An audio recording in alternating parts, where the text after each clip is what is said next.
2026 சட்டமன்ற தேர்தலை முன்னிட்டு அரசியல் கட்சிகளுக்கு இடையிலான யுத்தம் தற்போது வேகமெடுத்துள்ளது. அதிலும் குறிப்பாக தமிழக வெற்றிக் கழகத்தின் தலைவர் விஜய் மற்றும் துணை முதலமைச்சர் உதயநிதி ஸ்டாலின் இருவருக்கும் இடையிலான வார்த்தை போர் தமிழக அரசியல் களத்தில் உஷ்ணத்தை ஏற்படுத்தியுள்ளது. சமீபத்தில் திமுக கட்சியின் 75வது ஆண்டு விழாவையொட்டி சென்னை வள்ளுவர் கோட்டத்தில் திமுக இளைஞரணி சார்பில் அறிவு திருவிழா நடத்தப்பட்டது. கடந்த 8ஆம் தேதி இந்த விழாவை முதலமைச்சர் ஸ்டாலின் தொடக்கி வைத்தார். அதன் பிறகு முதலமைச்சர் ஸ்டாலின், துணை முதல்வர் உதயநிதி பேசினார்கள். அப்போது தாவேகாவை மறைமுகமாக விமர்சனம் செய்தனர். இன்னும் சில அறிவியலிகள் திமுக வெற்றி பெறுவோம்னு பகல் கனவு காண்றாங்க. திமுக வெற்றி பெற திமுக உழைப்பும் அறிவும் தேவை. ஒரு சூரியன், ஒரு சந்திரன், ஒரு திமுக தான். இதனால் தாவேகா தலைவர் விஜய் டென்ஷன் ஆனார். இதையடுத்து தாவேகா தலைவர் விஜய் திமுக மற்றும் அதன் அறிவு திருவிழாவை விமர்சனம் செய்து அறிக்கை ஒன்றை வெளியிட்டார். அதில் திமுகவின் ஒரே இலக்கு நம்மை தூற்றுவதே, தமிழக வெற்றிக் கழகத்தை மட்டும் மூளையில் தேக்கி யோசிப்பதே அதன் முழு நேர வேலையாகிவிட்டது. அவர்களுக்கு 1969 பிறகு அவதூறுதான் அரசியல் கொள்கை, லஞ்ச லாவண்யம், ஊழல்தான் லட்சிய கோட்பாடு. இந்நிலையில் மக்களுடன் மக்களாக இதயபூர்வமாக இரண்டர கலந்த பிறகே மாபெரும் மக்கள் சக்தியுடன் அரசியலுக்கு வருகிற நம் போன்ற ஓர் இயக்கத்தை கண்டால் அவர்களின் மூளை மழுங்கி முணக்கத்தானே செய்யும். நாம் அவர்கள் மீது வைக்கின்ற மிக லேசான விமர்சனங்களுக்கே மக்கள் மிக பலமாக வரவேற்பை அளிக்க தொடங்கியுள்ளனர்.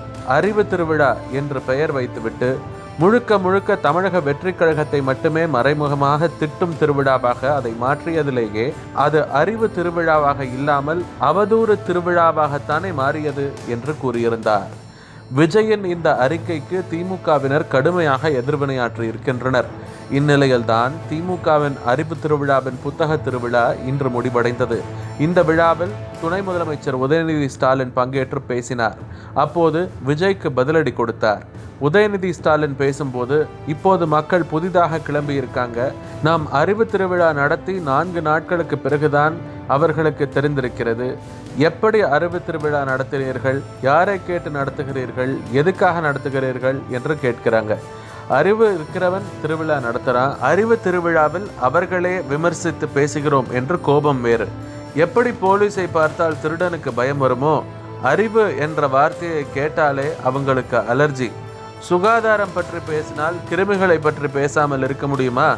அதிலிருந்து எப்படி விலகி இருக்க வேண்டும் என்று சொன்னால்தான் சுகாதார மேம்பாடு பற்றி பேச முடியும். அதனால்தான் அறிவு திருவிழாவில் கொள்கை பற்றி பேசியதை சுட்டிக்காட்டியுள்ளனர். இதையெல்லாம் பொருட்படுத்த வேண்டிய அவசியமில்லை. திமுக என்பதே ஒரு அறிவு இயக்கம். வெற்று அட்டைகளுக்கு பதில் சொல்ல வேண்டாம் என்று பதிலடி கொடுத்துள்ளார். சில கும்பல்கள் புதுசா கிளப்பி இருக்கு. நம்ம அறிவு திருவிழா நடத்தி 4 நாளுக்கு அப்புறம் தான் அவங்களுக்கு தெரிஞ்சிருக்கு இப்படி ஒரு விழா நடக்குதுன்னு. என்ன கேட்கறாங்க, எப்படி நீங்க அறிவு திருவிழா நடத்தலாம், யாரை கேட்டு நடத்துறீங்க, எதுக்காக நடத்துறீங்க, அறிவு இருக்கிறவன் திருவிழா நடத்துறான், எப்படி போலீஸை பார்த்தா திருடனுக்கு பயம் வருமோ, அறிவுங்கிற வார்த்தையை கேட்டாலே அவங்களுக்கு அலர்ஜி. சுகாதார மேம்பாட்டை பத்தி பேசும்போது கிருமிகளை பத்தி பேசாம இருக்க முடியுமா? திராவிட முன்னேற்ற கழகம் என்பதே ஒரு அறிவு இயக்கம். இதுவரை நேரடியாக விஜயை திமுக விமர்சிக்கவில்லை. அதே போல விஜயும் மறைமுகமாகவே திமுக தலைமையை விமர்சித்து வந்தார். ஆனால் கரூர் நிகழ்வு அத்தனையையும் மாற்றியுள்ளது. தற்போது எழுந்திருக்கும் இந்த சண்டையை தொடர்ந்து நேரடியாக களத்தில் நின்று மோதி பாருங்கள் என்று திமுகவினர் விஜய் மற்றும் அவரது கட்சியினருக்கு சவால் விடும் விதமாகவே பேசி வருகின்றனர். மேலும் சில விஜய் தொண்டர்கள் உதயநிதி போட்டியிடும் தொகுதியில் விஜய் களமிறங்க வேண்டும் எனவும் பதிவிட்டு வருகின்றனர். இதனால் உதயநிதியை எதிர்த்து நேரடியாக விஜய் களமிறங்குவாரா அல்லது முதலமைச்சர் ஸ்டாலின் தொகுதியான கொளத்தூரில் களமிறங்குவாரா என்பதை நோக்கி விவாதம் செய்து வருகின்றனர். ஏற்கனவே விஜய் போட்டியிடும் தொகுதி என்பது தாவேகா சார்பில் மிகவும் ரகசியமாக வைக்கப்பட்டுள்ளது. இருப்பினும் சென்னை மாவட்டத்தில் இருக்கும் 16 தொகுதிகளில் ஏதேனும் ஒரு தொகுதியில் விஜய் போட்டியிடுவார் என சொல்லப்படுகிறது. ஒருவேளை அது நடந்தால் சேப்பாக்கமும் கொளத்தூரும் அவரது தேர்வில் தான் இருக்கும். என்ன நடக்கும் என்பதை பொறுத்திருந்து பார்க்கலாம்.